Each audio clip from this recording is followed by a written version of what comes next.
Hello.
Oh, I'm sitting here talking. You guys couldn't hear me, huh? No.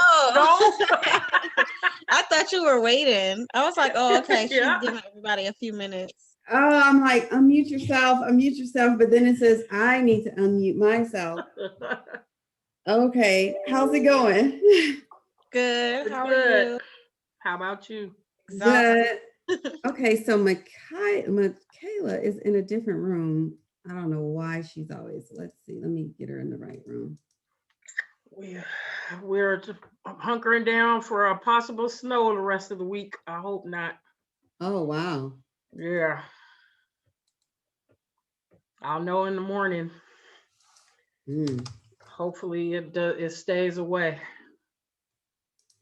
mm.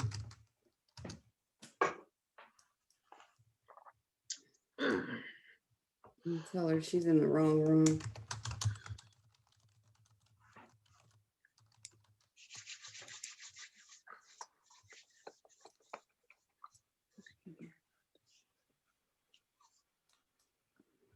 I wish we would get some snow days. You don't Not want really, but problems. you know, You don't want these problems. I'm telling you, these folks can't drive in the snow. we ain't going nowhere anyway. Oh, they try. They try and drive. They think because they have four-wheel drive, they can drive. It snow turns to ice. Mm. Where are you, Shannon? I'm in Seattle, Oh, Washington. I didn't Yeah, know it snowed there. I knew it rained all the time, but I didn't think yeah. it snowed. It snows maybe once every 2 or 3 years, but for the Mhm. last like 5 or 6 years, we've had a good dump of snow. Mm. But hopefully this year it'll miss us. It's supposed to snow again here this weekend too. So Uh-oh. Where are yeah, you? I'm looking forward to it. Where are I'm you? in Virginia. Virginia. What part? Yeah. Richmond. Oh, I lived there for a little while. My Oh, son was did born you? there. Yeah, Oh, I that's random. went to VCU for a year and a half, 2 years. Oh, Yep. I graduated from VCU. Go Rams. All right. Yep, yep. I like Awesome.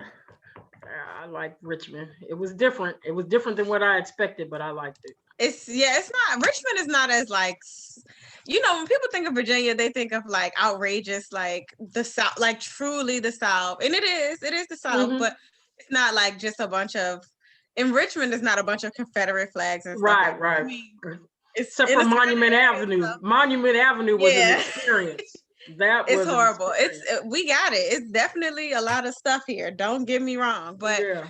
you can there's a little bit of liberation Yeah, and some I was just like, wow. I was like, didn't y'all lose? I was like, what you got all these yes, but monuments for? Y'all lost. they took most of the statues down, so we're Oh, finally that's good because we're making I was All there progress. right. in So the. we're gonna get started, lady. All right, sorry. Oh, So that's sorry. okay. Forgot where we were. You guys got excited there. So last week when we ended our training, we were talking about I think we wrapped up kind of on we were talking about the 990 ends. which led me to have this conversation with you all today on making sure that you narrow down on your niche.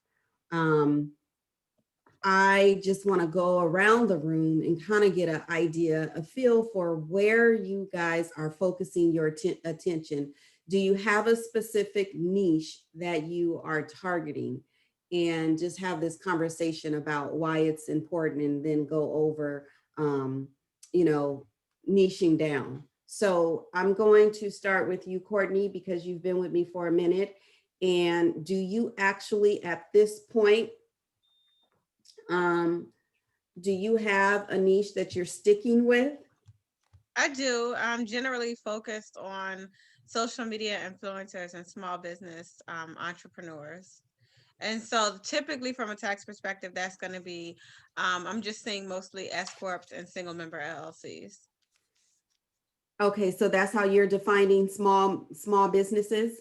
Yes. So not in the traditional sense of like less than 200 million gross receipts or whatever. Definitely not that. I mean, like people who are just solopreneurs, just kind of getting their feet wet. So I've been working with mostly like, been attracting consultants and people who offer like service-based businesses. Okay, so do you know what your avatar looks like in your brain? If I was to ask you to identify your avatar, could you roll that off to me?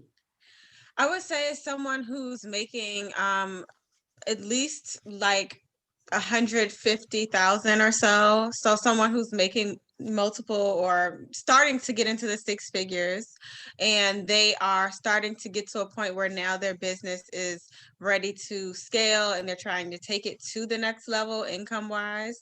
So they are looking to go to that next stage, bringing on people in their team. Now, if you want specific like demographics, I imagine that this person is someone who is probably between the ages of like 28 and 35.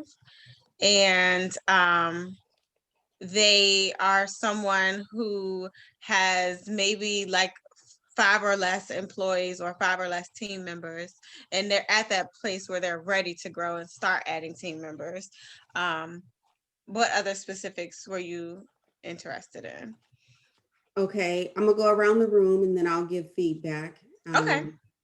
So I'll give feedback. Regina?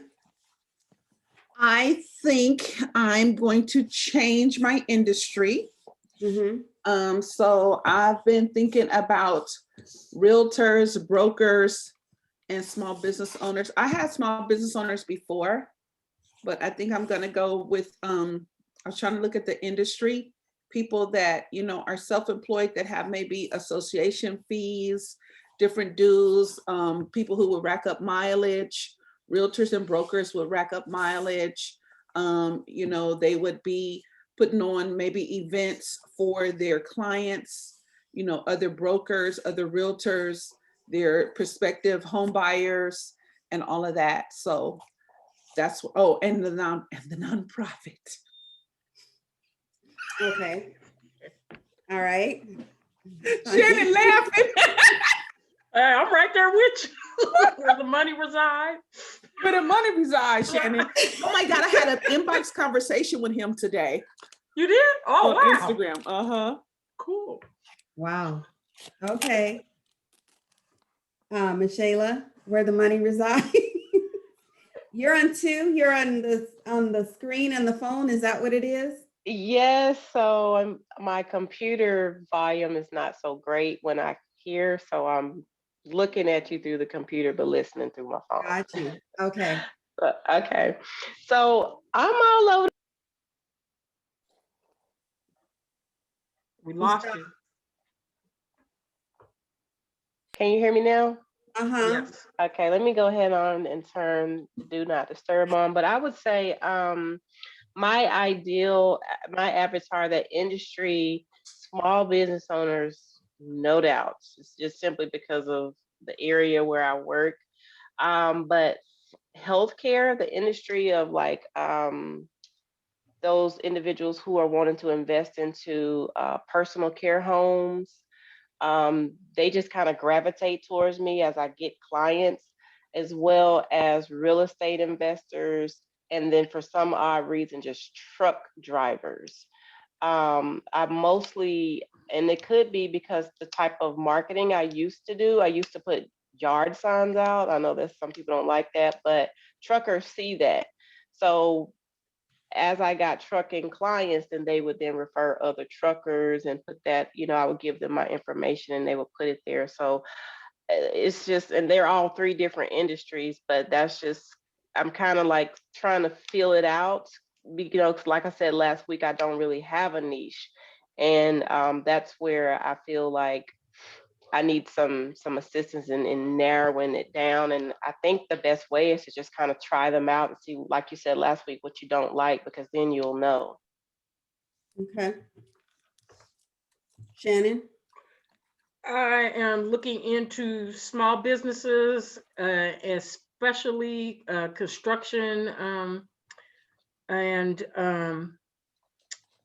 uh, teachers, because that's what I do. So the main two arms that I have are teachers and people in construction. Okay. So before I jump into the slides, Mhm. let me just give a little bit of feedback. I heard business owners a couple of times. When you guys think about business owners, please be very clear. When you think about that person, your avatar, you just want that person right there in your brain. So when I think about my avatar, I think about someone who's in the age range of 34 to 44. I think about someone who is not a procrastinator, someone who's a high achiever, someone who uses their credit card, shops spontaneously, is a corporate individual, someone who is married, maybe small children, maybe grade school, someone, if I thought about their pain points, someone who is often complaining about being at work long hours, complaining about they hate their job, they hate their boss, they hate getting up, but they have to go to work for the money. Someone that is African American, a female. I have that avatar in my brain.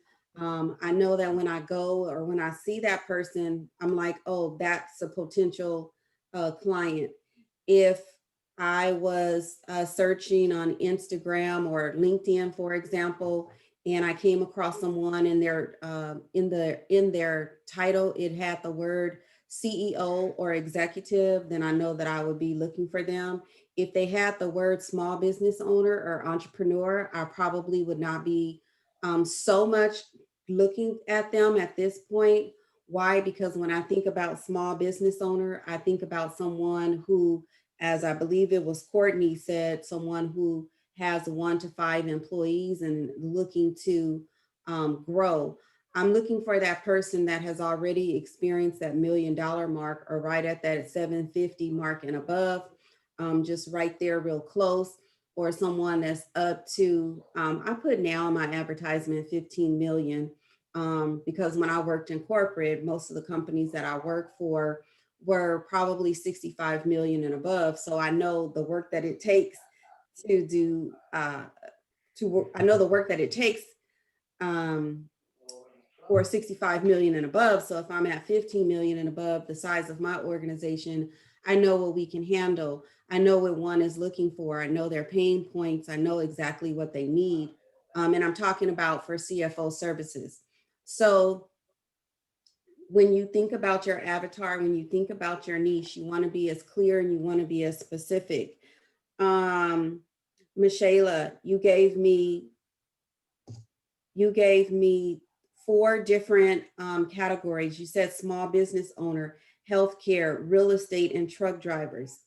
Your messaging across the board for all of those 4, they don't even, you can't speak to all 4 of them have the same problem.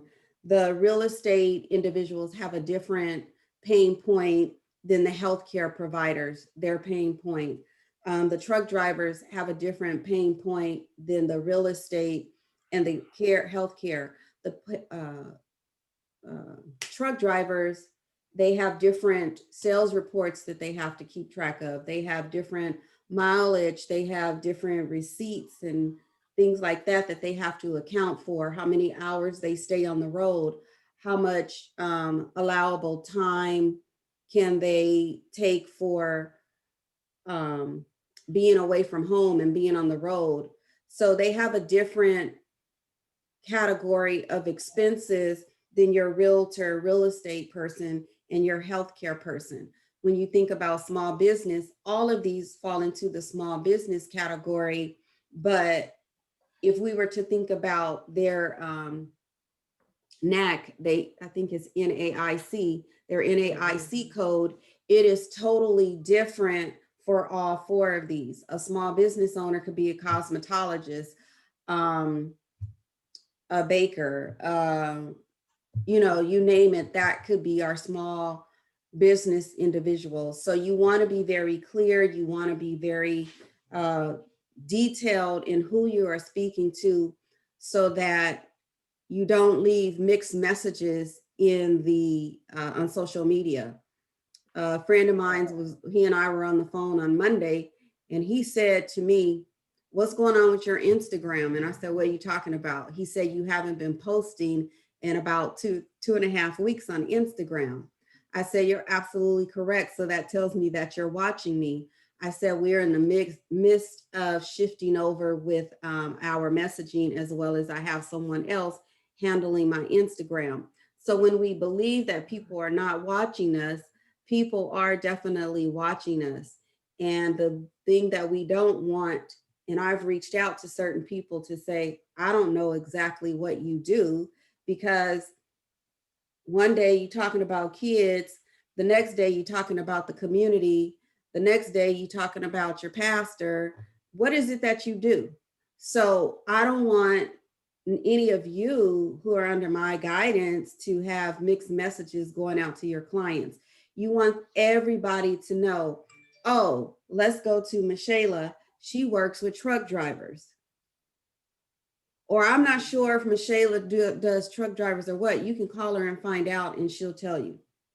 Okay. So with that being said, I want to just jump into the lesson for today. I want you guys to really, really narrow down, because we're at the top of the year. We're in February. And as I was saying to, I believe it was Shannon last Friday when we were on the phone, right now is so ideal because we're at the top of 2021. And the foundation that we lay this year, ladies, will set us up for when we roll into this year, but definitely when we roll into October and we start promoting ourselves for 2021. And as the year goes, when we start picking up new clients, and I'm gonna keep referring back to my colleague who has picked up 21 bookkeeping clients in that short period of time. Guess what? Her messaging is all about bookkeeping. She uses the word bookkeeping, and her niche is to a specific group of individuals. So that's how she's been able to speak their pain points, exactly what she hears them complain or state to her when she's on the phone with them doing discovery calls. So you all have to also be in a mindset of listening and not talking. So when you get on your discovery calls, listen to what they are saying to you, and they're telling you their problem. So you have to, what's the right word? I don't want to say, you just have to listen to the problem, and that's how you can work with them based on their needs. Okay. So let's go ahead and jump into this slide, and so that we get something accomplished today.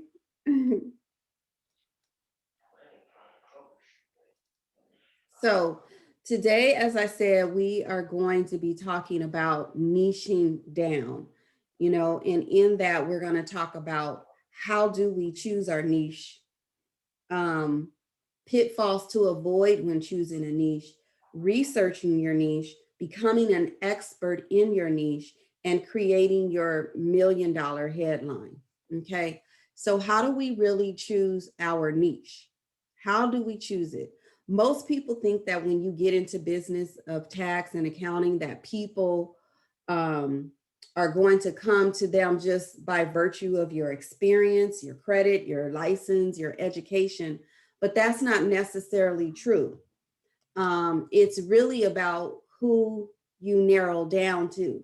Now, don't get me wrong. I do have people that come to me in all industries, all walks of life, whether it be direct sales, whether it be entertainment, whether it be construction, real estate, healthcare, you name it.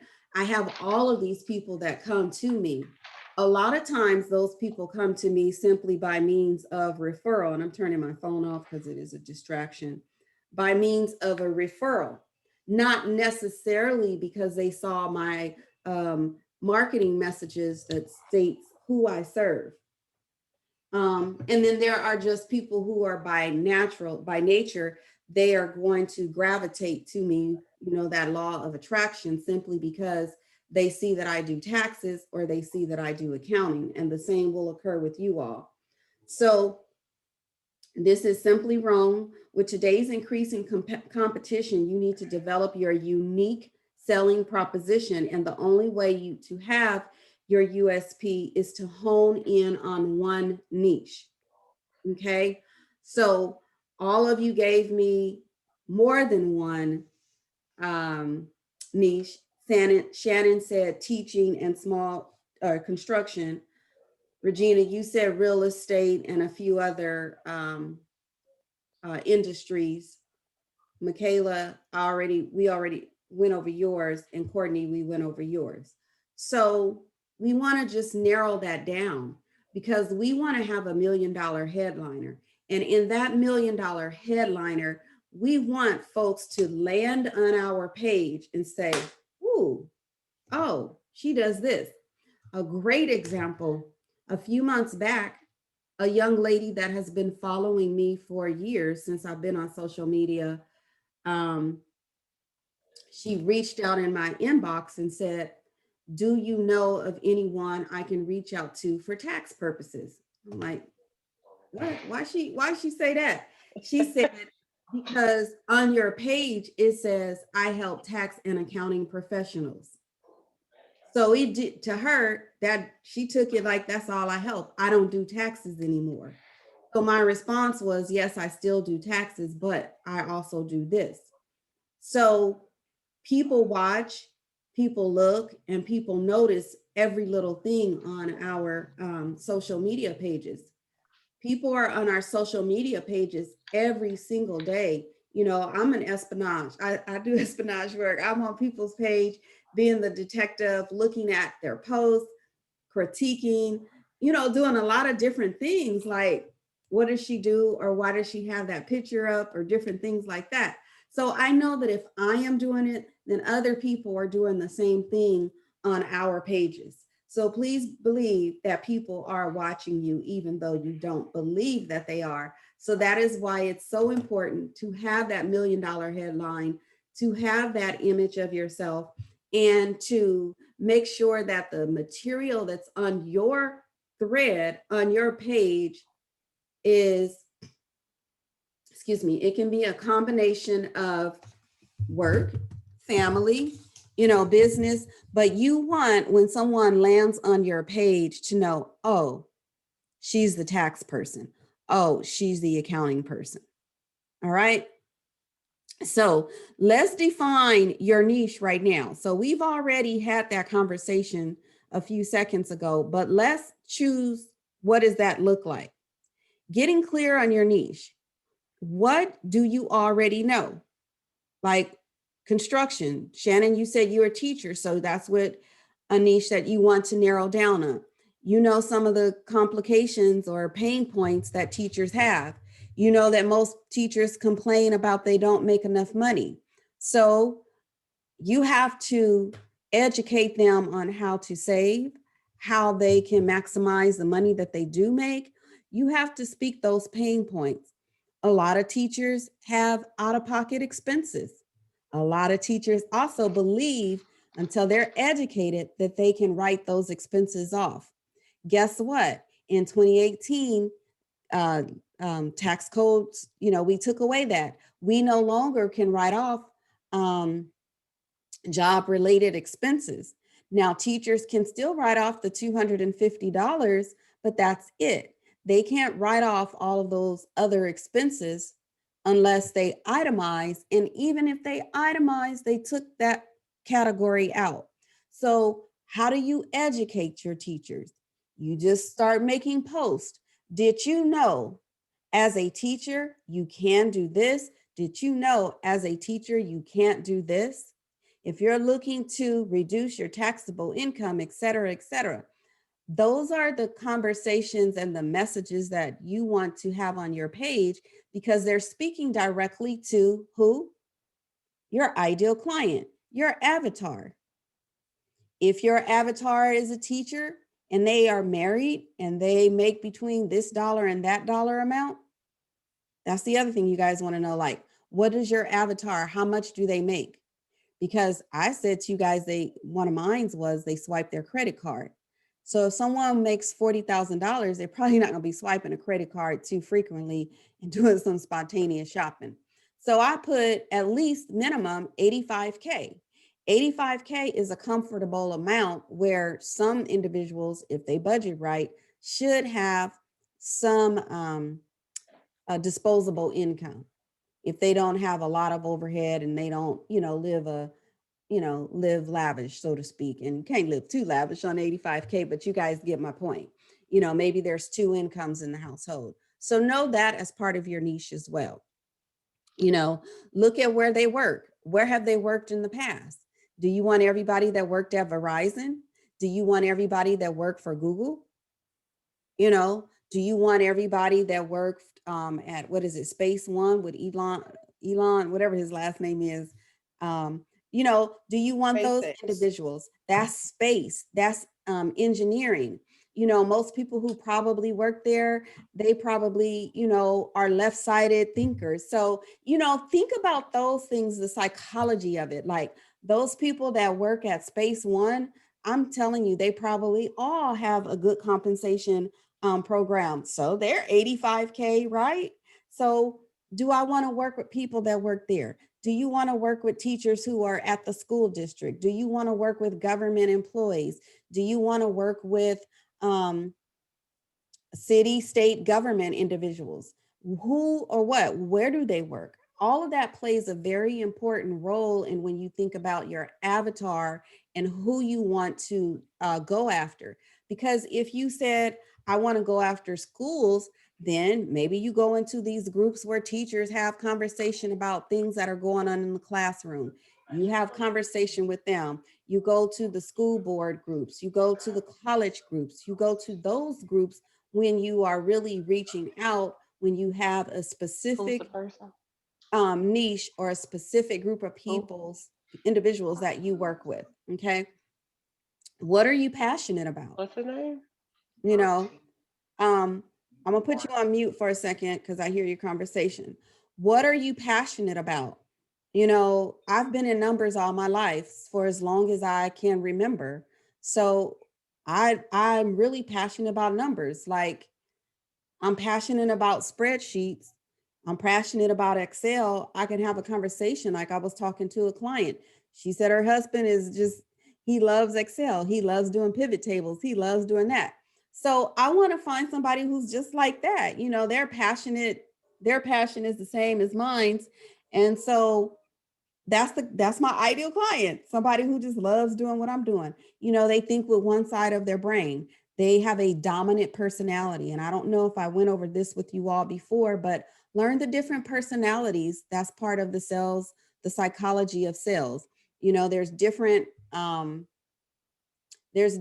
personality tests. So just do a little bit of research when you have some time. Just go to Google and let Google be your friend. I'm familiar with DISC because that's what I learned earlier in my career. But I also picked that up when I'm looking at who my ideal client is. I believe I said it just now. I said I want someone that's a high achiever, someone that's a goal driven. So that's probably that D personality if I thought about the DISC personalities. Okay. Big question. What niche could you talk to today and already understand how the business works. So why do you think like folks call me to say, we need you on air in 3 hours to talk about taxes? Because they know that that's what I'm an expert in.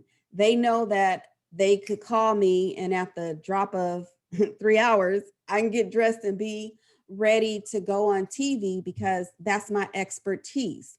Why is it that I get calls to say, can you join us on Saturday to do a webinar 4-hour group of over 5,000 people on taxes? Because that's my niche. That's what I'm an expert at. And that's what people know me as. And that's what I advertise and my messaging is about on social media. So that's what I need for you all to understand. So pitfalls to avoid when choosing a niche. Okay. You do not you want to stay with a niche. You do not want to go from industry to industry to industry to industry. Last year, I thought I wanted to serve as dentist, and I did want to serve as dentist. But guess what? Pandemic hit, and once pandemic hit, things went astray, just crazy with the dentists. They were closed. They wasn't making the money. They didn't need anyone to do their bookkeeping, their CFO services. So guess what? They were closed, open intermittently throughout the year. It didn't do me any good. So I would say I fit into that category because I stopped marketing to the dentist because I was getting nowhere. It's like my head was up against the wall. So if you select something, you all need to stick to it. You need to give it an opportunity to see the results, okay? Don't think that you're gonna see the results in 3 months. Don't think you're gonna see you should start seeing results at the end of 90 days if you do what you should do the correct way. You should see the results, okay? Right now, all of you, even Shannon that just came on board, and maybe not as fast, but all of you should have at least picked up one client in bookkeeping or several clients in taxes at this point. And I'm talking about from January 1 to whatever today is, the 9th, whatever today is, the 10th. So we are 31 plus 10, 41 days into the year. We've been talking about marketing. We've been talking about making sure we get out and do our Facebook lives, make sure we show our presence, et cetera, et cetera. So if you all are doing those things, then you should start seeing some momentum in your business. All right. So it's impossible to do your marketing if you begin to hop, as I just said. You'll have to learn all of the tax and accounting lingo, et cetera, if you decide to go into different industries. I just gave you an example. I talked about construction, the truck drivers. Truck drivers, I know they have a lot of paperwork. They have, they go past these, what do you call it, highway? I don't know. They have a lot of work, a lot of paperwork. And we're dealing with predominantly male versus female. Think about how they think. Think about how orderly or disorderly they are. Think about a lot of different personality traits. Okay. Think about a doctor. A doctor is not even in a predicament to look at paperwork throughout the day. He's seeing his patients, his or her patients.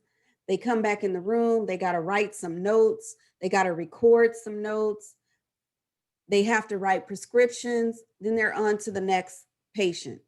At the end of the day, they're probably doing a recap. So I gave you a comparison of a doctor versus someone who's a truck driver. Two different industries. A doctor, if he runs his own practice, there's certain things that he or she must do. They need KPIs as to clients or patients that are returning to them. They need KPIs on patients that are not keeping appointments. They want to know these type of KPIs, key performance indicators for their organization so that they can improve. Truck drivers, they want to know the routes. They want to know what places to avoid that may be a backlog for getting from point A to point B. They want to know mileage. They want to know about leasing a big rig. What's the return on their investment? How long will they be able to depreciate? They have a different set of needs. So I would have to put on a doctor's hat if I'm talking to a doctor on a discovery call, and I would have to put on a trucker's hat if I'm talking to a trucker. You guys get my point? Mhm. So you see why it's important to narrow down to one industry and stick with it. No matter who you're messaging, whether it's to the truck drivers, I guarantee you at some point, a doctor, a dentist, an accountant, whomever will reach out for services. Mhm. And if you know your work, if you know accounting, if you know taxes, a lot won't necessarily change, but the conversation that you have and how you're accounting for their tax situation may be different. You know, a truck driver, you're going to give him the pros and cons of leasing that big rig. What are some of the tax advantages he can take advantage of if he had to lease a big rig? A doctor maybe need to invest in some big equipment in his or her office. Maybe they do mammograms and they have to get that big machine. You want to talk to them about uh, leasing versus buying.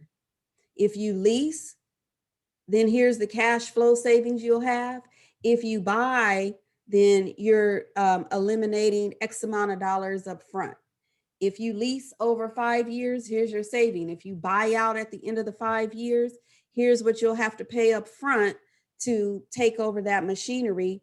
And, you know, in 5 years, maybe you'll have the capital, but right now you don't. So it may be better to lease. So those are the type of conversations, like when you guys hear me say CFO services, those are the type of conversations that we have at the CFO level where we can dictate and charge higher premium costs, because that's what an executive, that's what a CFO is looking for. A bookkeeper, they're just interested in how much did I make? Can I even hire one employee, Courtney? Can I hire 5 employees, Courtney? Can I hire them? Oh, I got to pay payroll taxes. I don't have that kind of money. I'm not making that kind of money in my organization just yet. What if I bring them in as an independent contractor? Those are 2 different conversations. So if you're picking a niche, not only are you picking a niche for tax purposes, you guys, I want you to think beyond taxes. You're picking them for bookkeeping as well. I don't want to have to continuously think about, if the truck driver came to me and he wanted to hire people, what are some of the policies and procedures that I need to help him with? If I hire the dentist, I mean, if I'm working with the dentist and he wants to hire folks, what are some of the policies and procedures that I need to have in place for him? The dentist will definitely be hiring employees. This truck driver, he just helping people to help him unload at the different stops. So he's not hiring employees. He's hiring independent contractors that he pay as soon as he get paid from the person that pays him for doing all those loads. You follow me? Mhm. 2 different things. Niche down. Okay. Doing your research. What are some of the common tax, bookkeeping, and accounting mistakes? Just Google. I already said this. Google be your best friend. Real estate investors. What are some of the mistakes? Amazon. You know, what are some of the mistakes that they constantly complain about? What do they go to sleep complaining about? What do they wake up in the middle of the night? Oh, I forgot to do this. I don't know about you guys, but I know lately I wake up in the middle of the night because I have all these people on my team. And I wake up like, oh, oops, I forgot to do something. And lately it's like I find myself in my cell phone at 3, 4 in the middle of the night because I'm thinking about something and I'm either writing a note and then I get easily distracted at 3, 4 in the morning and I find myself on Facebook and then I'm veered off to do something else. So, you know, what are they, your ideal clients, what do they wake up in the middle of the night thinking about, and how can you help cure the problem? Okay. What are these folks posting on forums? Same thing. Like if we go to Clubhouse, for example, I get Clubhouse notifications all day on my phone. So today I call myself being on break. I had my lunch, so I was sitting in here listening to Clubhouse. I didn't really necessarily have a question for the person, but I wanted to build up my Clubhouse, like so that they can see that I'm active. So it was 2 attorneys, and they were talking about protecting your business assets. So I really didn't have a question, but I wanted to ask a question. So I Googled really quick, what are some of the questions to ask an attorney, business questions? And it said something about intellectual property. So of course I raised my hand and I asked a question about at what point, I just asked a question, at what point should one seek out an attorney for intellectual property? And then I wanted to ask another question, like, so at what point if I had some intellectual property. Oh, when? No. What point do I trademark it? That was the question. So what if I trademark and then I saw that somebody was using something of mine? When do I send out a cease and desist? So again, my motive was I was just trying to kill time and I was trying to get on Clubhouse to, have some conversation in the group with the attorneys and figure out what they're talking about. And hopefully like somebody would send me a message on Instagram or like my Instagram. There's a method to the madness. So just in that room, I picked up some of the pain points that we as consumers have and that we ask attorneys just by sitting in those rooms. So people post their pain points all the time. Like, how do you do this on social media? How do you do that? How do you, so you got to watch with your ears. Watch with your eyes and listen with your ears to what your ideal client is really presenting to you out there on social media. They send stuff on Twitter, LinkedIn, all the different outlets, out there.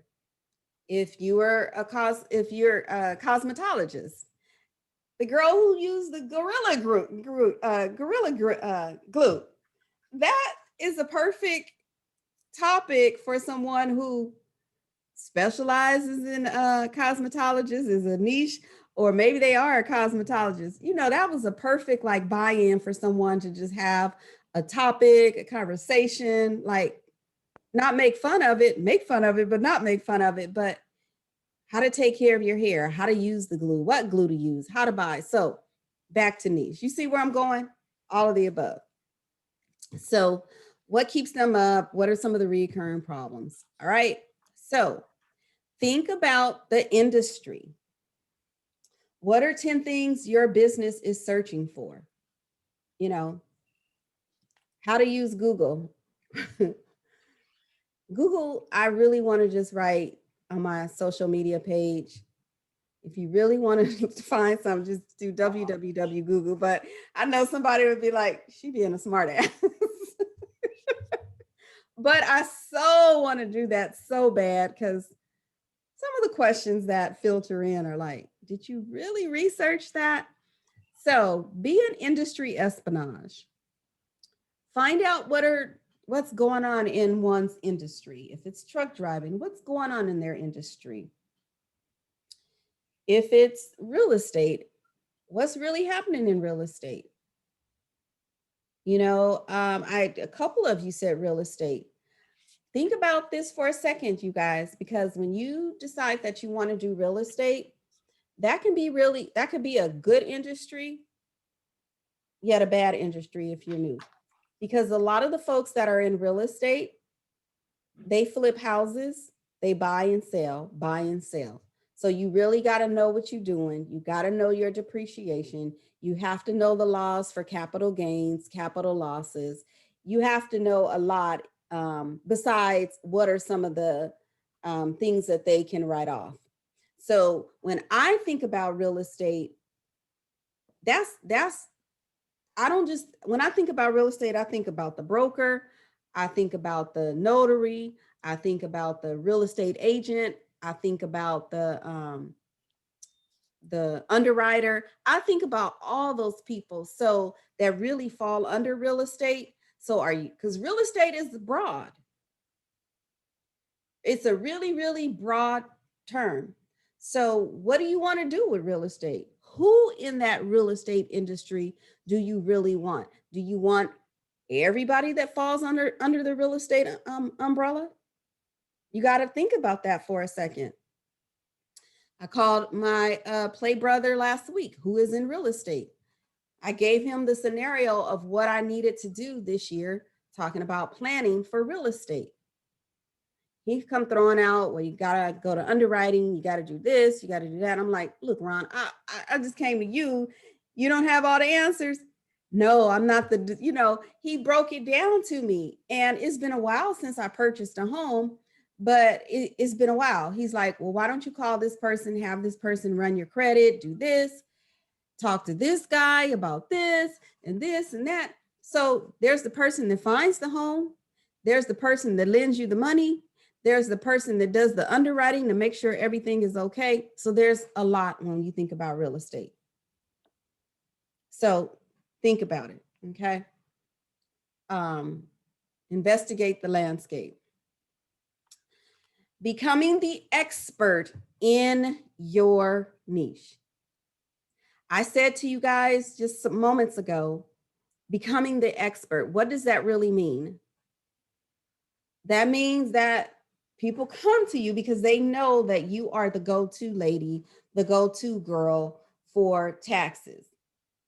As much as we have this love-hate relationship with this time of the year, we know that we love it because our bank accounts, rack up, but we hate it because it's a time of tension. We hate it because it's a time where we feel that we get silly answers.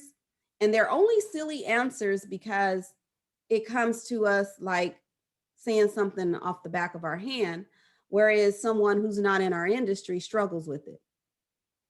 I may go to the doctor and ask him, how come I have this lump on my finger? He may have seen a lump on the finger like 50 million times, and he's probably like, why do people come to me for stupid stuff? To him, he knows that he's going to tell me the reason why, how come I got it, like that. The same with us. We love this love-hate relationship, but we're the experts. So we want to be the expert that people call. Monday, I'm sitting here working like ponytail. Like hair wasn't done. I get a call. They want me on air in 3 hours. I'm like, my hair 2 weeks. So, it wasn't clean. So I'm like, gosh, let me just flip it up, do some, put some makeup on, dress up. Good thing I'm behind this Zoom. But because I'm the expert and people know me as the expert and they find me, they come to me. So I want you to be that expert in real estate. I want you to be that expert as the small business professional. I want you to be the expert in construction, teaching, healthcare, whatever it is, be the best that you can be. You know how our parents told us growing up, whatever you do, be the best at it. I want you to be the best so that your potential clients, your prospects come to you because they know that they're going to get the answer, the proper answer from you. And they know that you are going to serve them in a manner that's best for their situation. Okay. So becoming proficient, make investment in your skills set and your proficiency. Here are some helpful tools: accountingtools.com, amazon.com, AICPA, irs.gov. Look at some of your industry experts. If it's real estate. Who are some of the top people in real estate? By the way, a real estate young lady on Instagram reached out to me in my DM. She threw her calendar in there and said, select a date to come on the podcast show to talk about taxes. I put thanks, and I'll go back later on and select a date, but I'm an expert in taxes. She wants me to talk to her students. Okay.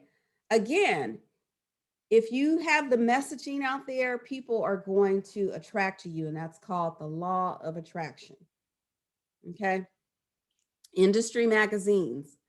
Look at some of the magazines. Look at what's in there. Look at some of the trends. Look at what some of the topics that people are writing about. All of that. And as I'm thinking about it, when industry magazines, and one of you or all of you can write this down if you choose to. You may have already heard of it. But one way to get out, become known as the expert, is to write articles. Let me see if I can pull this up. Some of you may have heard of it, some of you haven't.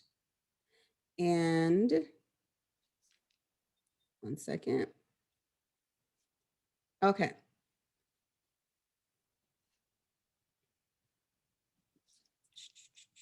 Let me see if I can. So it's called, the acronym is H, and you guys can put this in the thread, the chat. HARO, that is the acronym. Oh, yeah. And it stands for Help a Reporter Out. Mhm. So it's called Help a Reporter Out. And if you go to Help a Reporter Out, let's see if we can do it together.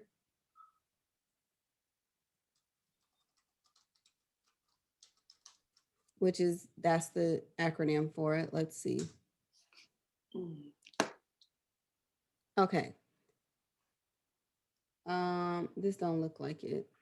This look like something else. Okay, see right here, help a reporter out. You got to spell out the entire thing. So if you all are looking to become known as the expert, if you are looking to write small articles, have your name in as seen as, and I don't teach this in this class, but I'm giving you guys this tip. Here's an opportunity for you to be published in some of these outlets. If you come over here to Google and you type in my name, if you type in my name, and I have a knowledge page now, panel, but if you type in my name, half of this stuff you all, like if you go to news, well, let's not go to news. If you go to you don't want to go to images. If you just go to all, but if you just kind of scroll down here, let's just find one. This was an article that they wrote on me. But let me find one from, here's another one. An article that they wrote on me. But Yeah, I think I saw this when I was creeping on you. espionage, see? But like, if you just look through here, if you guys, I mean, if you really want to be known as the expert and like brand yourself and build yourself, you gotta like do some work. And part of what we're doing is marketing, but you know, just come on over here to help a reporter out. I'm trying to find like, I don't know, that's on that. But you know, it's stuff.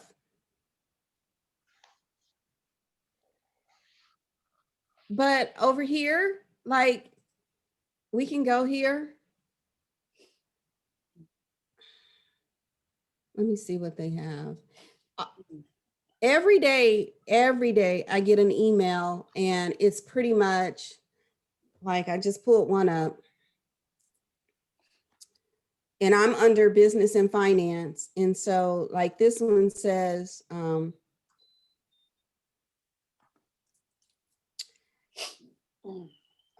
how do you definitely prove marketing ROI? I wouldn't answer that, but they may have stuff like on taxes. How do you write a white paper? Are you ditching Zoom for Clubhouse? Seeking thought leaders, you know, different things, tips for quitting the job and having another one lined up. So you just like add your little 2 cents. It may say write a paragraph. It may say give us some thoughts, but you're seen in, it may say something like quote from Dr. Cosette White of My Financial Home. And, it may be in any of these. Where's that picture? Any of these. And then you're quoted as being in the media. And there's no way over the years of doing everything that I did that all of this would have built up had I not, here's something. I probably was on somebody's, on somebody's podcast. When was this? This was probably back in 2014 or something. But somehow all this stuff is on on Google now. But rolling out all of it.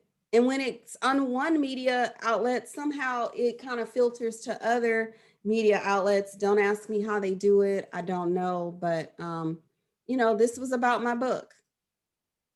So, this is, I was a guest speaker on his show. So, it's all on here. So utilize this. Start doing little, coming over here. They're going to send you an email every day. Every morning I wake up, I have an email from them. I don't really write for them anymore, but it has all where I'm going with all of this. When I talk about when I talk about industry experts, it has helped me create the frenzy, so to speak, around being an industry expert. The lady on Monday who called me from the TV station, I asked her, how did she find me? She said, I read an article of yours two years ago on taxes and I remembered you. So when they said we were having a segment, I researched you and I found your brand page. So that's how she reached out to me. So again, I have the brand page, you name it. So that's how she found me.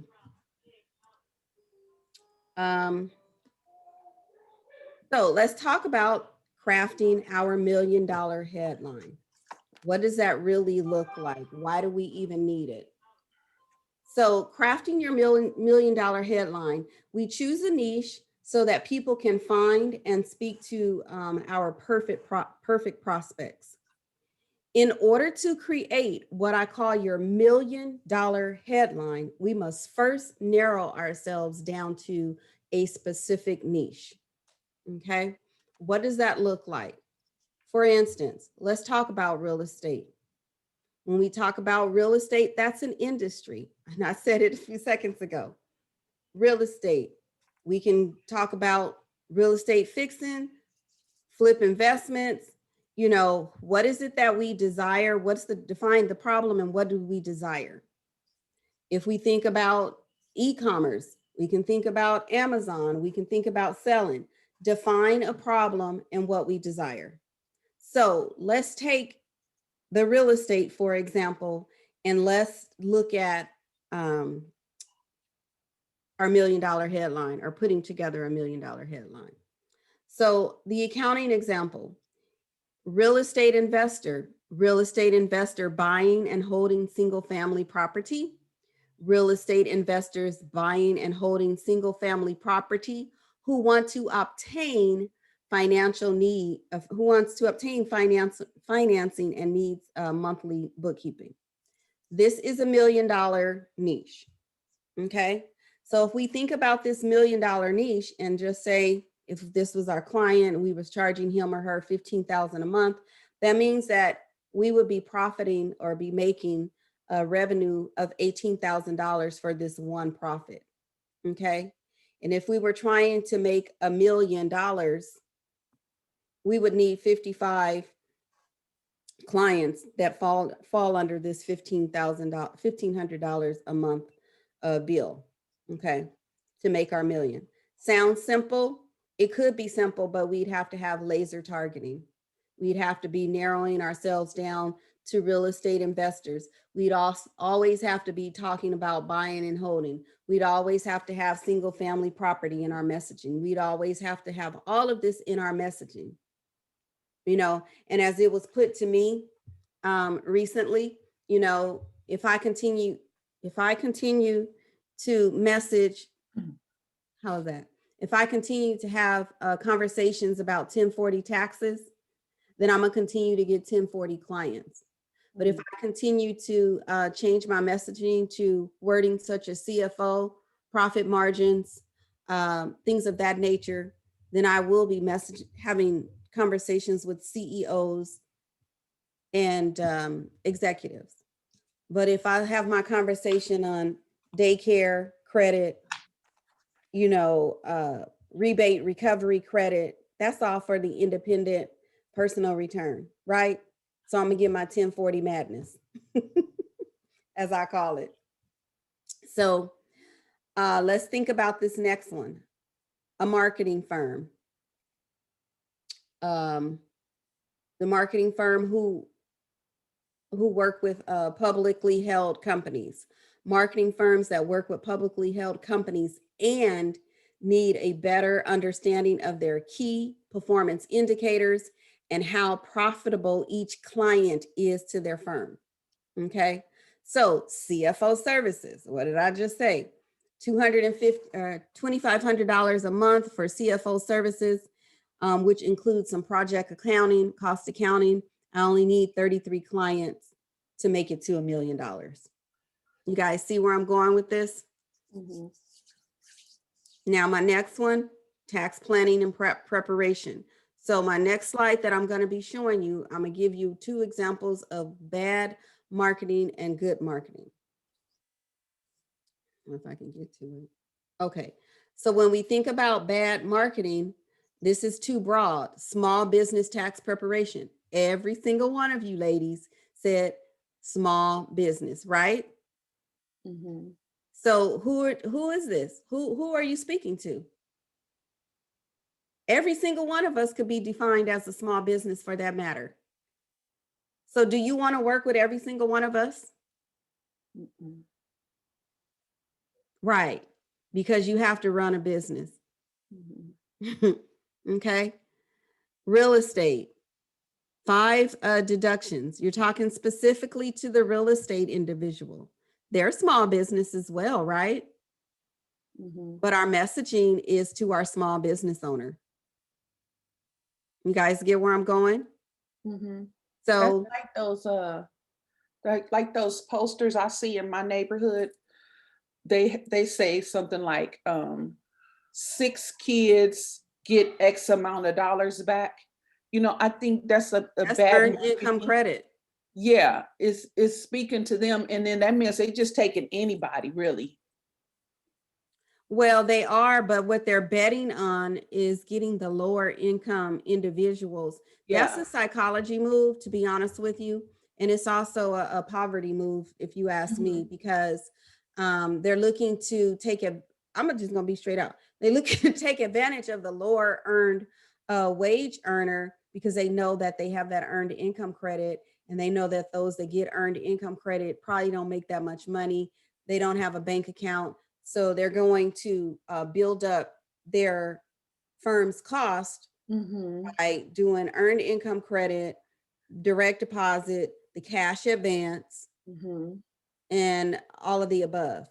Yeah, and then they're not like a repeat customer, you know, they're not really building anything with them beyond that 1040 other than, you know, what we're trying to do.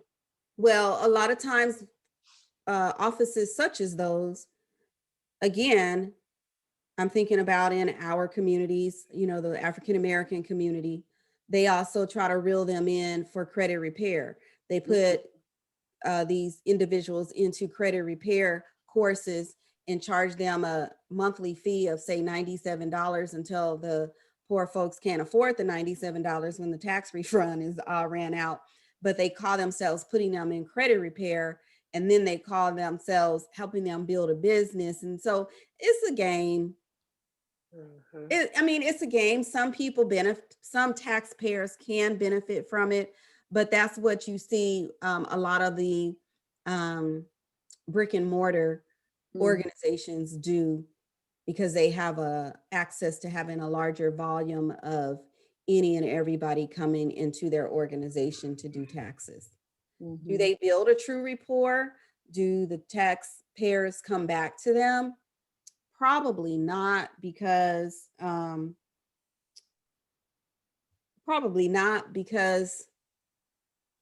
they looking for the cheapest price.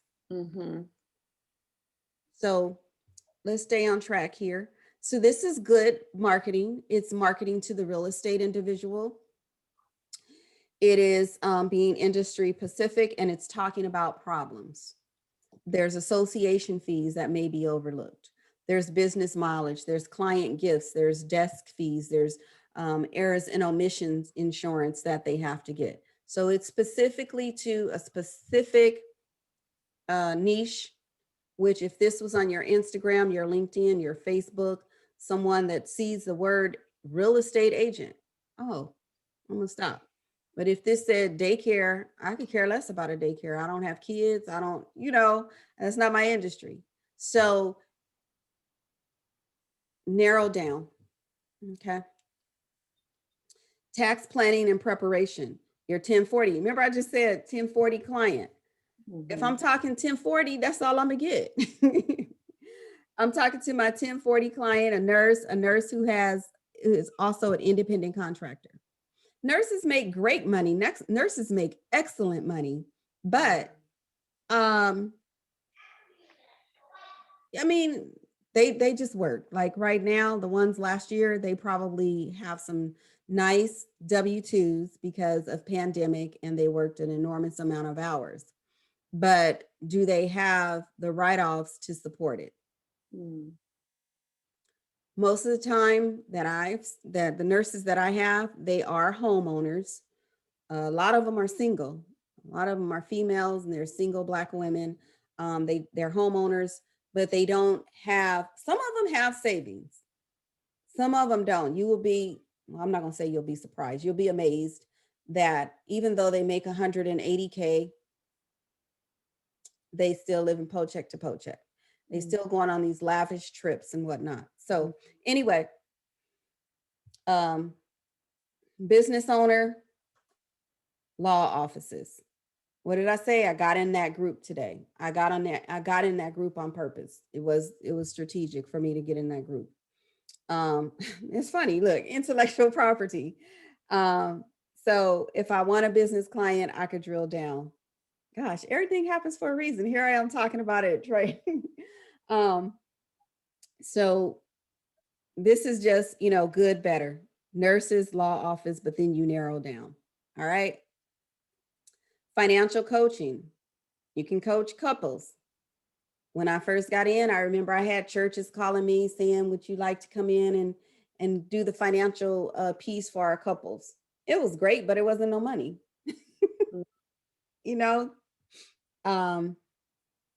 So it wasn't it wasn't good for me in timing and money.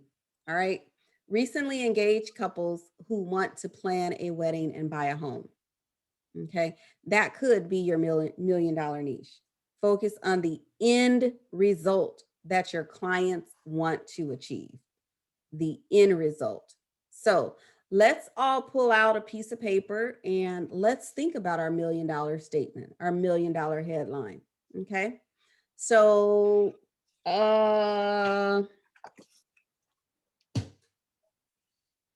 Michela, it must be Michela, right? Yes. Shayla. Okay, like machete, Michela. Let's think about this for a moment, because I'm going to give this next $1 million headline is directly for real estate. I help. Who do you help? Write down, who do you help?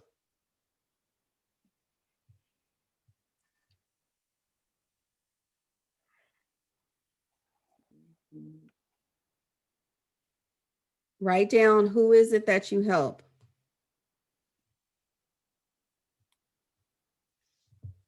And what do you help them with?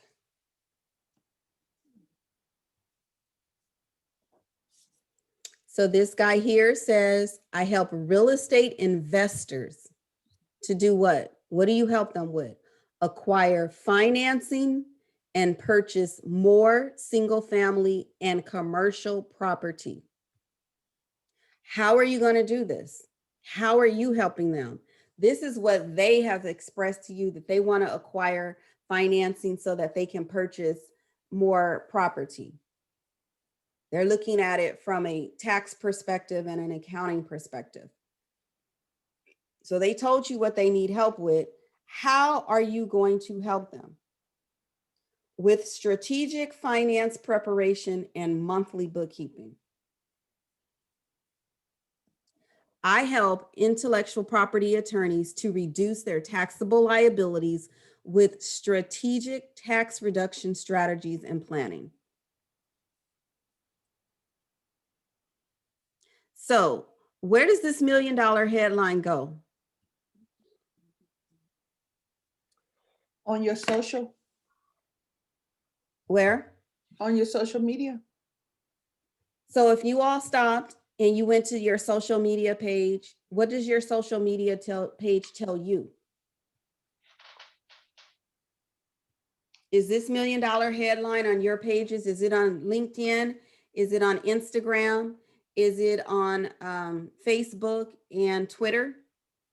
And any other platform that you may be on, Clubhouse?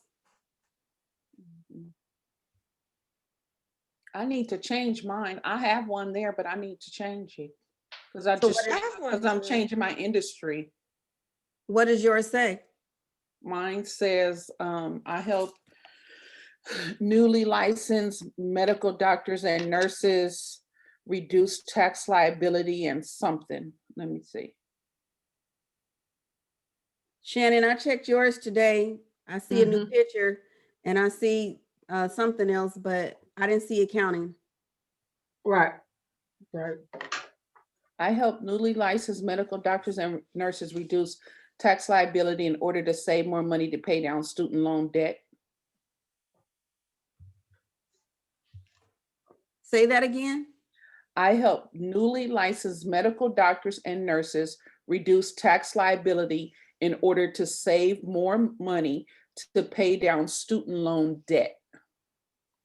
Because that was my industry at first.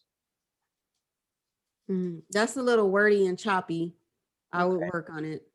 Oh, well, you're going to change industries anyway. So just let's refine that. Okay. Okay.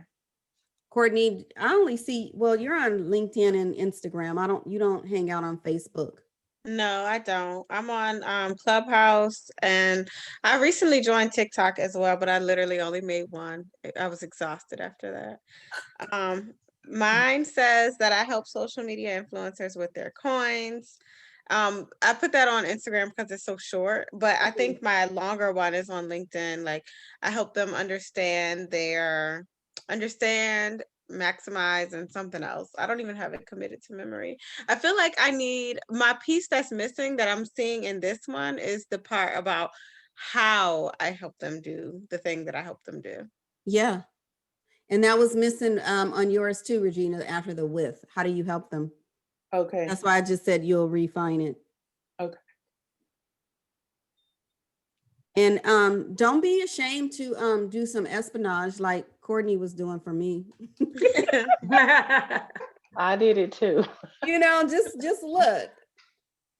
And on my personal Facebook page, it's nothing there anymore. I mean, it just says that I am the accounting and tax expert or something. But on my other pages, it does tell like who I help. On my Instagram, on my personal and my business, on my LinkedIn, personal and business, my financial home page on Facebook, it says it, but my Facebook page, my brand page, that doesn't belong to me anymore, so I cannot change it. But it's me on that page, and people leave messages.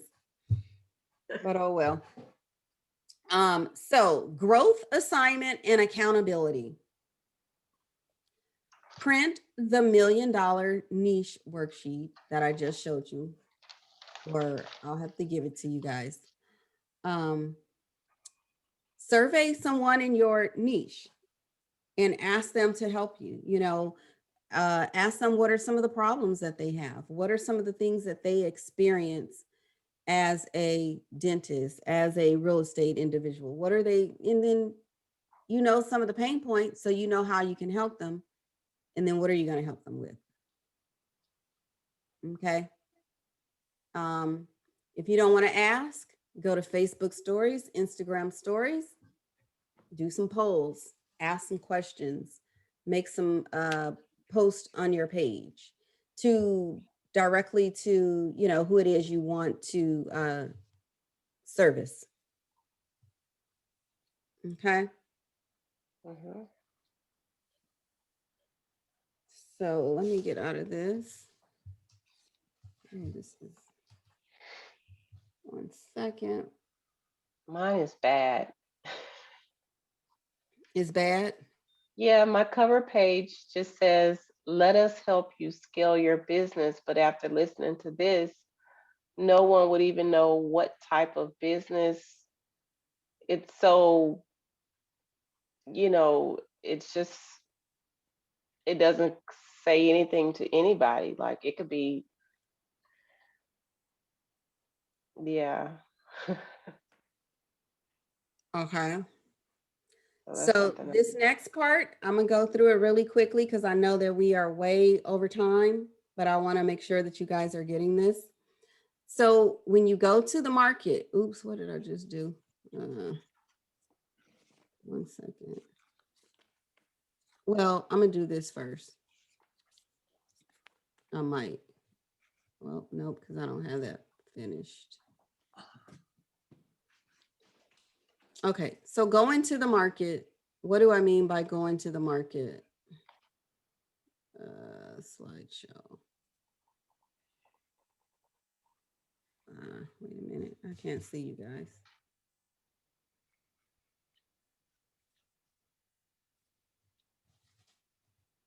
And I'm gonna go through this one really quickly because I know we are at the top of the hour. Okay, so going to the market, what are we gonna cover? Let me just pull all these up. Okay, the best market strategy is to be in the know. How to be in the know, creating your unique service package or packages that will attract your ideal client, and conducting espionage and then actions. So what's the best marketing strategy? Is to know down to the T who your perfect customer is, what their problems are, what services you will be providing for them. And then let's talk about the how to be in the know. So to be in the know, you have to talk to your ideal client and ask them what are their pain and problems that they are having. Healthcare. What are the women that are in healthcare? What are their pain problems? What are they complaining about? What is it? You want to be in the know. You want to know everything about them because you want to be able to speak their language. Start with who you know, friends, acquaintances, then go to Facebook and look to see who you are connected with, who you are more likely connected to someone in your niche than you think you are. Believe it or not, you are. All you got to do is say, hey, Mike, I'm getting into the real estate industry for accounting and bookkeeping and wanted to understand the type of real estate accounting and tax problems you guys have. That's it. When I went into dentist, I had a client that came here one night to get her taxes done. And I was like, Sandra, I have some questions for you. Can I ask you these questions? And she just rolled them off to me. I said, do you mind if I record them? I recorded them on my cell phone while I was talking to her. And I just used those to start with my messaging. Okay.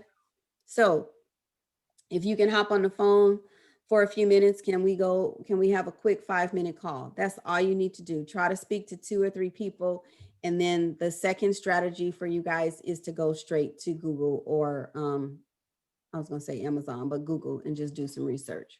Okay. How do you create services that will attract to your ideal client?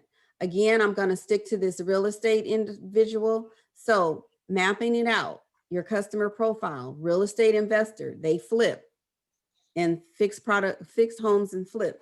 You know that if they do this, then they are a Section 1039 exchange. And if you don't know what that is, then maybe you shouldn't. No, I'm just kidding. If you don't know what that is, you need to Google it to determine what that is. That is a tax form. You need to be very familiar with it because it does impact those that are in real estate. So I think Regina and Michelle, you guys are saying real estate. You got to know these people flip homes. You got to know about the depreciation, the capital gains. If they sell, then buy the property and sell it in less than 2 years. Are they in California? Are they in Georgia? Are they in another state? What is the state requirements? Are the state requirements the same as the federal requirements? Most of the time, yes, but you still got to know because when they get ready to sell that property, they're going to come to you and ask you, my realtor, I'm closing, I'm here signing paperwork. They want me to fill out this document. How should I fill out this document for withholding? You want to know all of that because they're going to come to you because you are the expert, remember? Is it 1031 or 1039? You said 1039, but you have 1031. It's 1031. I'm Okay. sorry. It's 1031 exchange. Okay, thank you. You know, do they need hard money, hard loan money? What is it called? So hard money loans. So you got to figure all of this out, you guys. So when you're mapping out who you're going to work with, you need to know what can you offer them. If you're doing bookkeeping for these folks, besides taxes, what can you offer them? Create a unique offer. What does your unique offer look like? My unique offer is for investors who fix and flip hard money maximizer. Per property, you're going to do bookkeeping for them. When you do bookkeeping for real estate, it's totally different, you guys. It is totally different. It is not the same as doing bookkeeping for an accounting office, a fashion designer, a influencer, anything like that. When you do bookkeeping for construction, property, anything, you got to know depreciation. You got to keep track of all those repairs and maintenance. You have to keep track of, because it's projects. They are fixing and flipping. So project A got a list of expenses that they done spent. Maybe they're on a budget. Did they exceed the budget? Where are they going to get the money from if they exhaust all the money? They may be working on project A through or 1 through 9. Project number 4 may be at a standstill because maybe they don't have the funding, or maybe they can't get the licensing. Maybe they can't get write-off on a certain piece of that property. So they're at a backlog, they're at a standstill. So they're looking to you as the accountant to help.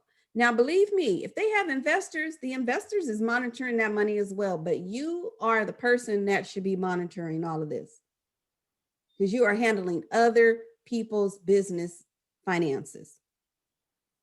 So where I'm going with all this is to put a package together, and you'll see when I get to the next slide, but financing package to keep their deal funding. I just said that. Capital gain strategies.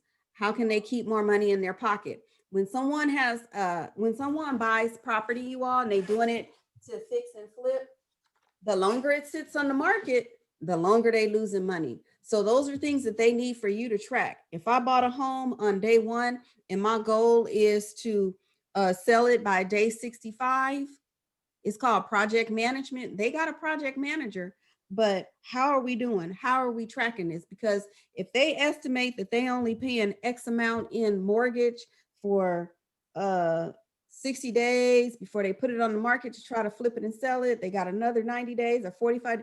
That has been accounted into that budget.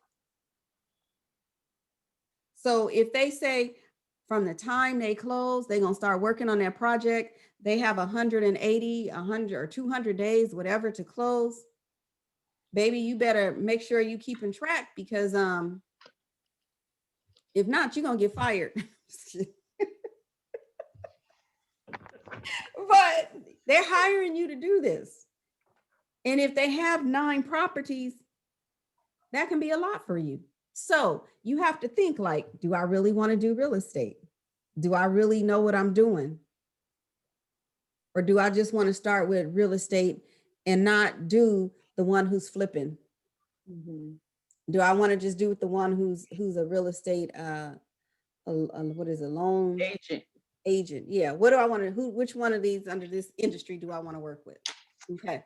So with that being said, you guys got homework. I know it's tax season. You could think about it now or you can think about it later, because if you plan on getting bookkeeping folks into your workflow and starting either when tax season is ending, because let me just say this.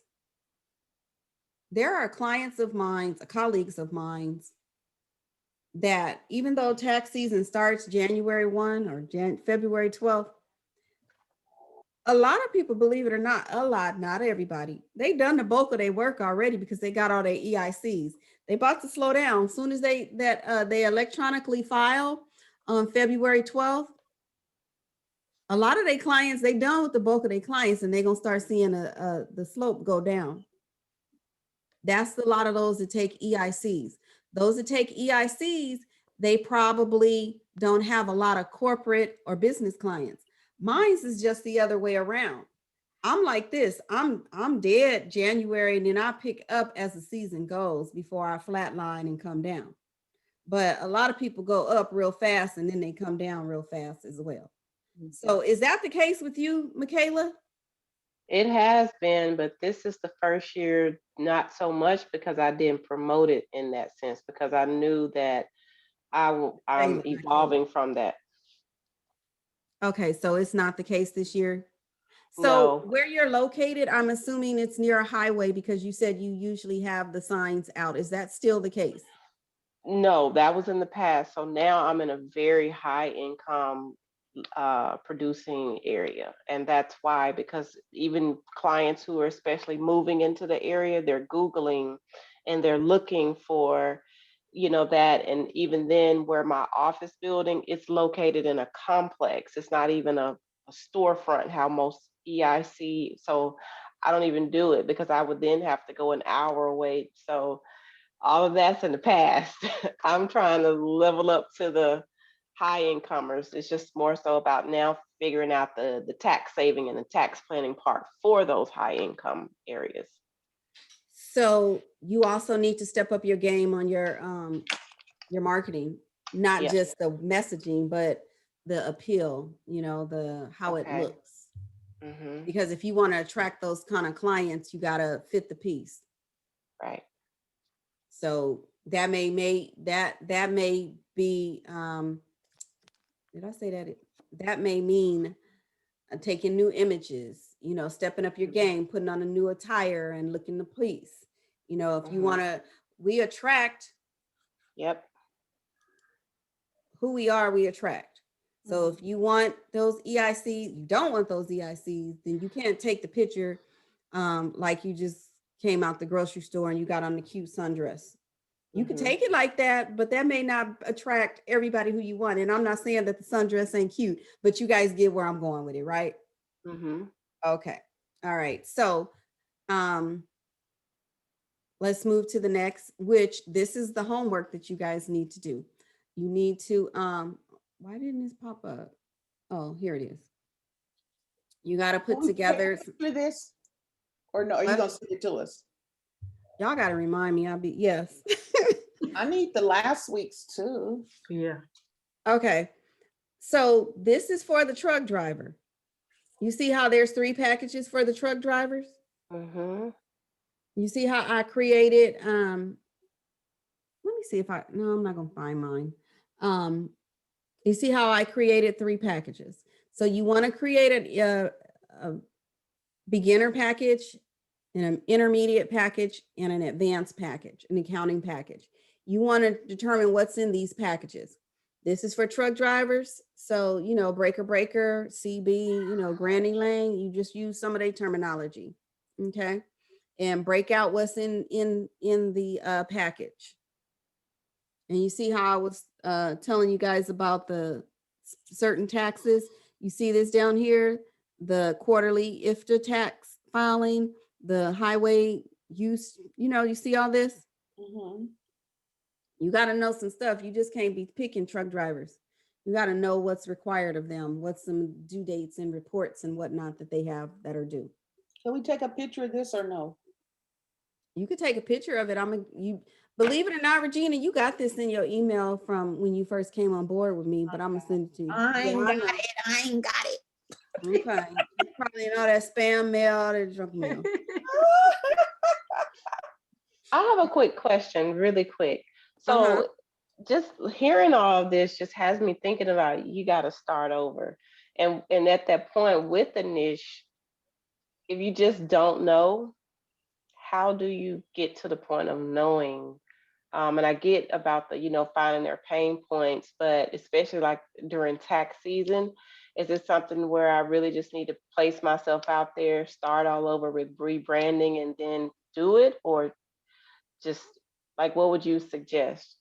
I would take this time since it's tax season and those that you are working on, I would kind of assess like what I don't like doing and what I do like doing. Okay. As clients come to you, if you see truck drivers, you're like, I can't deal with this for a while. If you see real estate and you like, I might can deal with this, you have to really assess what it is that you like doing. What can you do easily? Yeah, And because you think about the volume of paperwork from a truck driver versus the volume of work from another. How do you want to deal with it? I want you guys to also take into consideration that we are moving in a different time and things will remain virtual for us. So think about a truck driver and the amount of paper that he or she is working with. Do they have the bandwidth? Do they have the mindset, the time to really upload things to you in a manner in which you would like to see it? Or are they going to dump and say, I need to come to the office and drop off my stuff, or I need to mail my stuff in to you? So I want you to take all of those things into consideration when you start thinking about what industry do I want to specialize in? Who do I want to work with them? Can I work with them? Is this something that I want to work with an industry long term, which you can change at any time? If I start bringing on employees or independent contractors, is it going to be easy for me to train them? How difficult is it going to be for me to train them? How can we transmit paperwork? How can they retrieve the same file that I have easily and, download it? You got to think about all of that. So to answer your question, Michela, yes, it is somewhat rebranding yourself because right now you're a jack of all trades. So when you narrow down, you will get people that make comments on your page. Oh, I like that. Looks like you do this. Or I have an uncle, I have whatever the case may be. Because people will begin to notice you and they will begin to see you in a different light. And you will begin to get feedback such as, I've been seeing a difference on your page. It looks like, I'm liking what I see. You're going to get positive feedback. Okay. And when Thank you you. brand, you want to think about your color scheme. You want to think about what does the color represent? What does the color have? What about the aesthetics? What about everything about that branding that speaks to you? There is no doubt that anybody and everybody, not every, but most people know my brand colors. They know when they see that green is she talking business, talking about that, taxes, accounting. But if I post something different, like some Dallas Cowboys, oh, she relaxed today, she being herself, whatever, you get where I'm going. So you want to stand out. A lot of us in this industry do use green. If you choose to, so what? But just stand out. Your green and your graphics and everything about you can be totally different. Okay. You there? Mm-hmm. Did I lose her? No, I'm here. Can I actually email you something that I just want to show you kind of the way my branding looks now, just for some feedback, like later in the week? Can I email it to you? You gonna email it now or later in the week? Oh, I can do it now. You can take over and share the, I can share the screen with you if you want. Oh, okay, sure.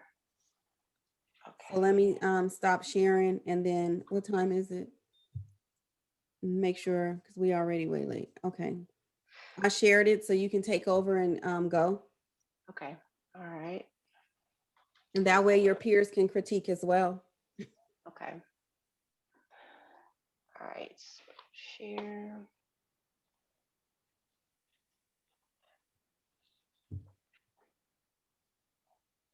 Uh-oh. One moment. It's not coming up.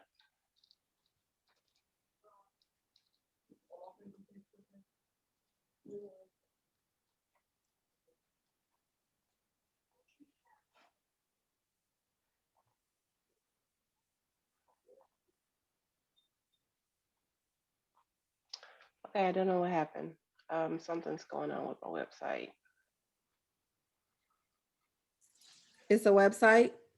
Yes, but it's basically kind of like my start here page.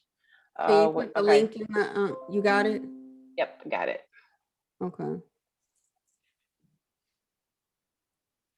So these are my colors, kind of blue and green, and I know what you were saying. Like that's an old picture. It's from 2016, Mm-hmm. and this is what they get like an example of how they're going to the steps that they take when they file their appointment. Mm-hmm. But it looks kind of busy, so I kind of wanted to know in terms of branding, is this something that, because I don't really have who I help, I don't have anything, and as it was kind of like with the tax advance and those things, because this website is about 2 years old. Well, you got your logo up there. Get started now. This must take them to the portal for filling out the forms. Yes, so it takes them to the portal.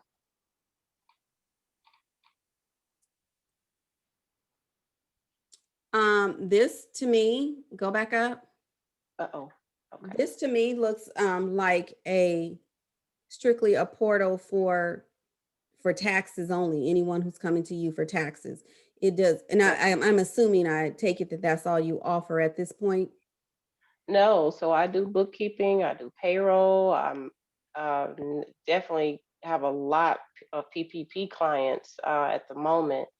Um, So is this just your portal for onboarding? yes, yes, but it's pretty much, I don't have that separation for bookkeeping or payroll. So I wouldn't change anything for right now. I would leave this because we're in the midst of tax season and you want them to be able to upload and onboard for your virtual clients. And it looks like you have a calendar here. It looks like you have the credit card there. They can email you, and it looks like location. So for now, I wouldn't change anything on this because this is probably the link that you send your clients for uploading their documents. It's to scroll all the way to the bottom slowly. Yeah, it's for them to set up. And it's telling them about yeah. Personally, I Mhm. wouldn't change this. This is it's a link in itself. Who are these folks? Are these clients or is this your staff? This was staff from Our last team. year. Okay, our team. Mhm. So do they know that you still got them on their page? Yes, they do. He still helps. She's kind of like more of like service as I need something, but Okay. she's an independent contractor. Okay, so then just leave them there. Let's continue to scroll down to the bottom. Okay, that's it. I would leave it. I mean, I haven't read through it in detail, but how do I log in? It's a portal. It's for them to log on to the portal. I would leave it. Okay. And I do have a website that links, that basically on the website it has a start here page, but Mhm. for some reason it's not working. I don't know what happened. that's something I need to check up on. Okay. Because it's here, but I'm just not understanding. Does this Let's Talk work? Yes. Okay. So Only thing different I would put on here, and I wouldn't even worry about it at this point, but I would put maybe a video okay. up top Okay. above all of this. I would start with a video. That's the only thing I would do. Okay. Okay. All right. Thank you. Any feedback from you all? Well, she already said she wants to change the picture. I would change the picture. I would have a little bit more professional. Maybe you sitting at a desk or, on a call with the client or with some forms in your hand or something like that. Okay. I would also suggest the same thing, but and two for your team, maybe have them send professional headshots as well. It doesn't have to be super like formal and buttoned up, but I just think like professional in that like a photographer did it. I think that's a worthwhile investment. And you can recycle those pictures in your advertisement from the same shoot over and over and over and over again. So it's Okay. not like you don't use them again. So it's definitely worth it. Mhm. Oh, the other thing that I noticed was it's at .kartra.com. Is that just because it's like a portal, or is that your actual website? No, so the website is it's my premiertaxrefunds.com. This Kartra is just more so like it's a landing page that they can click on the website. Oh, okay, got it. Yeah, it Okay. sends them here. Okay, that makes sense. But the website and this Kartra page, they look totally separate because two different people did them. Yeah, I think you could simplify it just a little, like you were saying before. But I think it's good to have good information on there. But I think too much information can be a little overwhelming too. Yeah, that's where I struggle because I'm long-winded in what I'm trying to get out and what I want to say. Me too. Thank you. And then I had to have one other thing. Your logo, the Premier Tax in the corner, it had the different shades of blue. But then on the page, you did use blue, but then you threw the green in there. I don't know why you threw the green in there if it's not in that specific logo at the top. Because the green stands out, it overpowers everything else. So I don't know if I'm searching for you, if, on Google, like, oh, I seen it, but I can't remember. And then I'm searching in Google, I'm looking for something green versus looking for the blue. Got it. Okay. Thank you. They hit everything I was going to say. Okay. Thank you, ladies. You're welcome. Hey, good to have your peers look at it too. Absolutely. Okay. So before we wrap up, because we've been on here almost 2 hours or practically 2 hours, what questions do you ladies have of me? Hold on. Can I ask, I'm gonna put you guys on mute real quick. Somebody's at my front door delivering a package. Hold on, I'm sorry.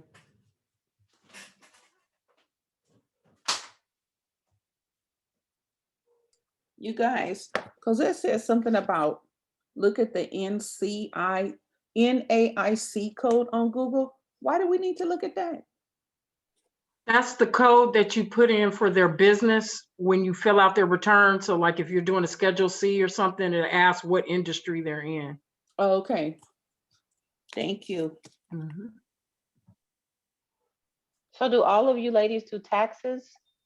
I mean, anything like, I know you may do, everybody on here does taxes, right? Yes. I'm new to it. Got it. Okay. Sorry, Tax stepped away. and everything. She's not back yet. Okay, Oh, I'm okay. sorry. Yeah. They deliver all Okay. time, throughout the night. No. Yeah, they do. All right. So what questions? Are there any? Well, I had one, but my peers answered it for me. It was something about a form. I heard that, but I didn't hear it. But I heard that part. Nope. Trying to hear all the way to the front door. My God. No, I asked why did we need the NAIC code, but they answered it for me. Shannon answered for me. Oh, okay. Thank you, Shannon. All right. Well, Real quick, yes. just 1 second. What's your turnaround? Or I know I've asked this before, but I'm getting kind of backed up, and I'm just wondering, do you think like a week, maybe a week and a half to turn around once everybody has all their stuff uploaded in the portal? Is that decent? I mean, I don't know. I haven't been giving people a turnaround. I'm just trying to figure out, engage what's reasonable. That's a good question. And I think it all depends on your clients. And I'm just being really honest. If you have your EIC clients, they want their numbers immediately. If you have business clients, they are not so much pressuring you to get the numbers to them. So what I have done this tax season, Courtney, is tell my staff that they need all returns completed within 3 days. I want to be able to deliver to the client on day 4 or 5. And that's business days. If they get it to us on Thursday, then it's still 3 or 4 business days. So I'm not trying to kill myself. I used to kill myself and like get these returns done like that. I was like, cut it. So you can say, I would say something like, give me 7 days. And that gives you ample time because you are going to get backed up. Yeah. And you just have to let them know I process returns in the order in which they are received. Are I you don't counting happening to me now. as Huh? day one? Are you counting like if they send it on Thursday? You said are you counting that as day one or no? For business day? Probably not. And business returns are totally different.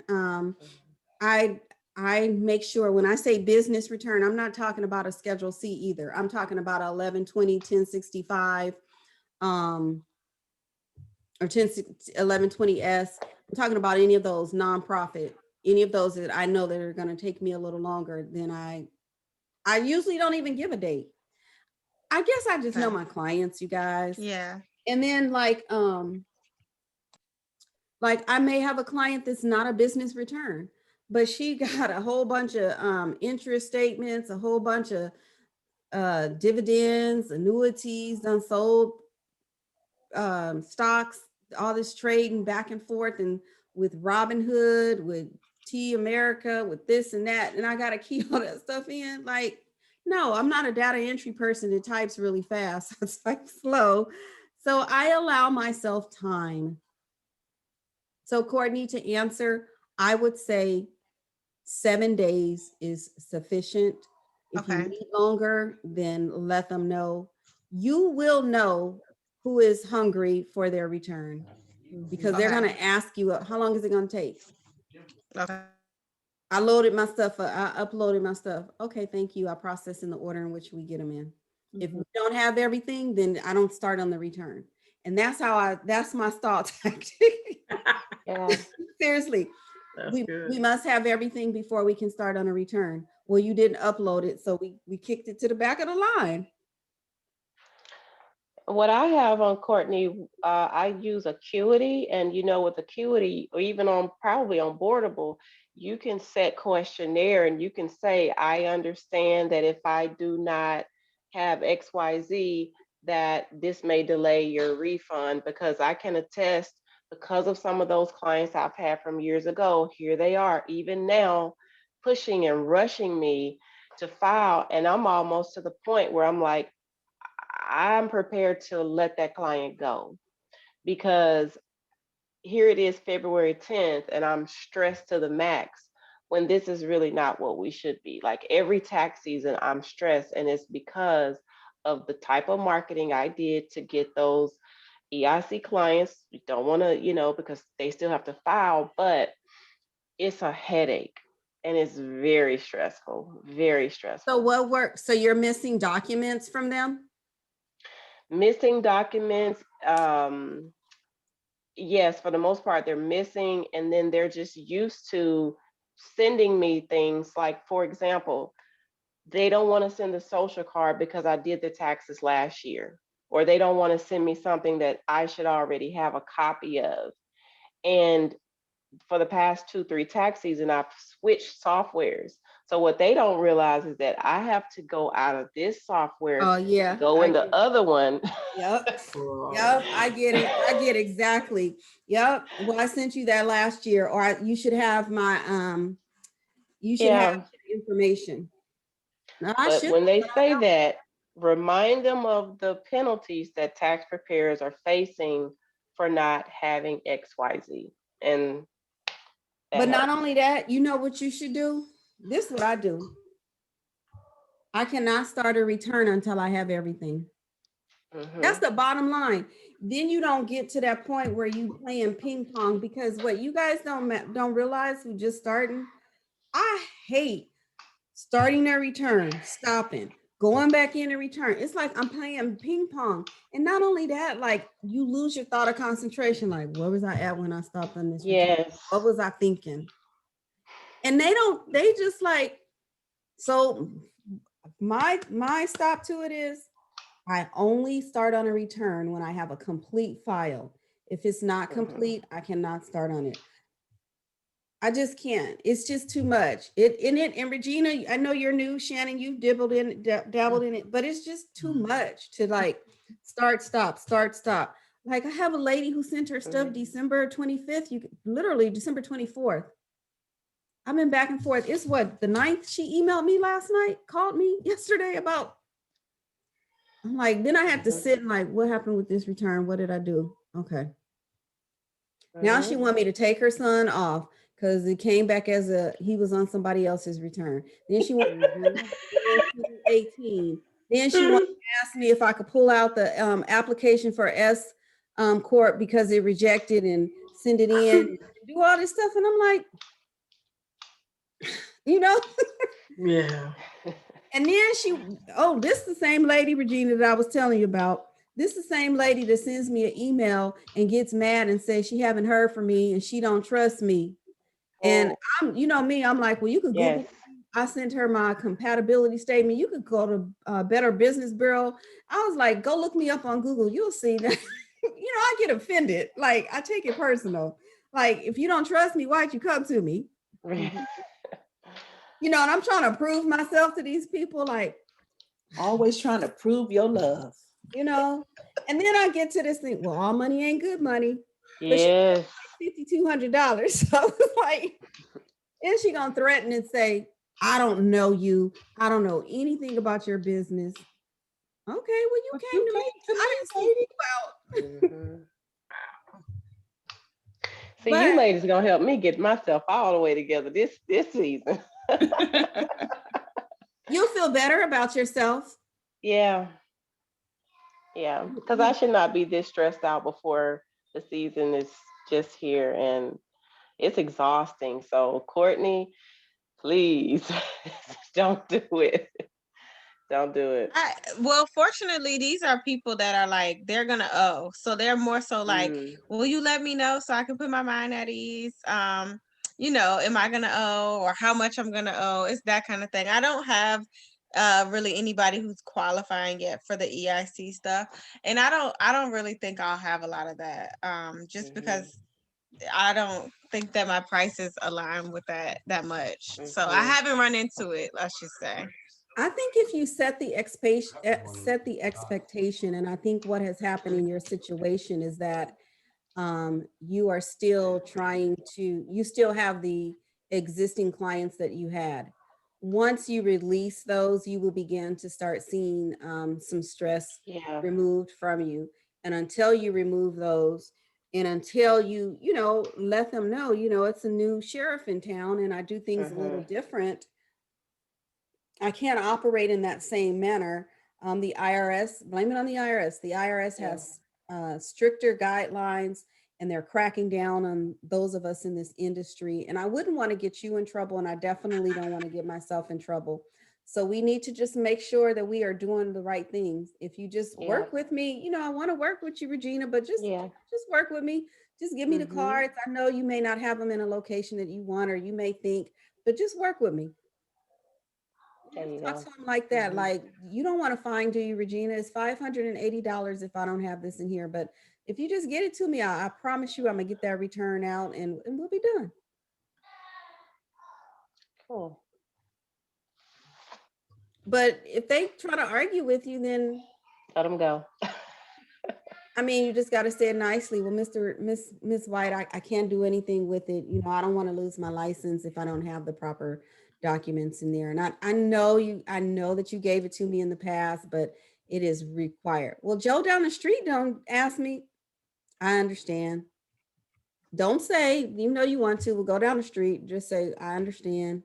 Let them make the decision. That way they can't come back and say, well, you didn't want my business anyway. You said go on down the street, so I took you down the street.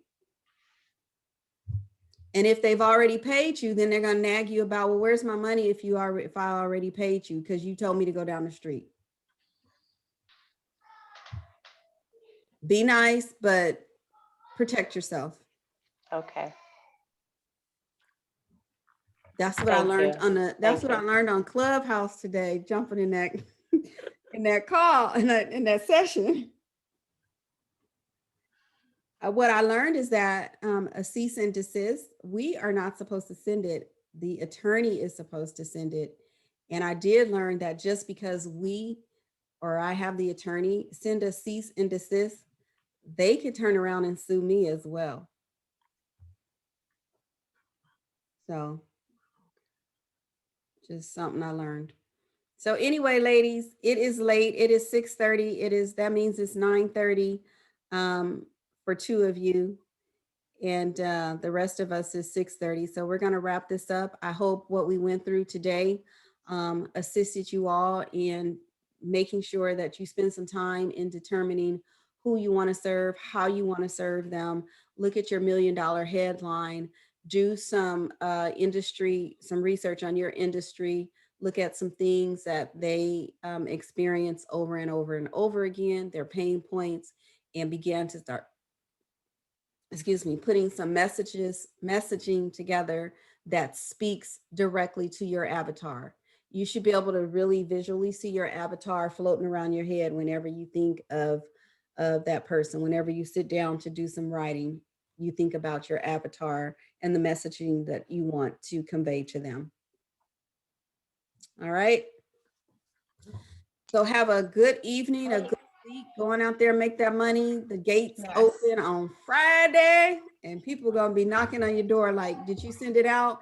They're going to go, where's my refund? And to tell you that they don't see it up there yet. Did you electronically file it? And you going to say, well, it's Friday. Wait until Tuesday. It should show up by Tuesday. If it don't show up by Tuesday, because you know it's not going to show up on the weekend. Monday, they're going to upload, and then it'll be there Tuesday morning. But that's a good video or post that I could put on this page. Like you said, with the video, just already give them the heads up that this is how it's, okay. Cool. You know what? That's my Facebook Live for tomorrow. I have to go live on Thursdays in the group. That's what I'm going to talk about. I went live today, by the way. I finally did it. Oh, good. Yeah, I went live on another page. It's a Black local. They did like a takeover. It's called Blocal. It's a directory for Black-owned businesses, and they have a big following. So she let me take over her Instagram, and that was really great. And I liked it. I was like, oh, this is actually not bad.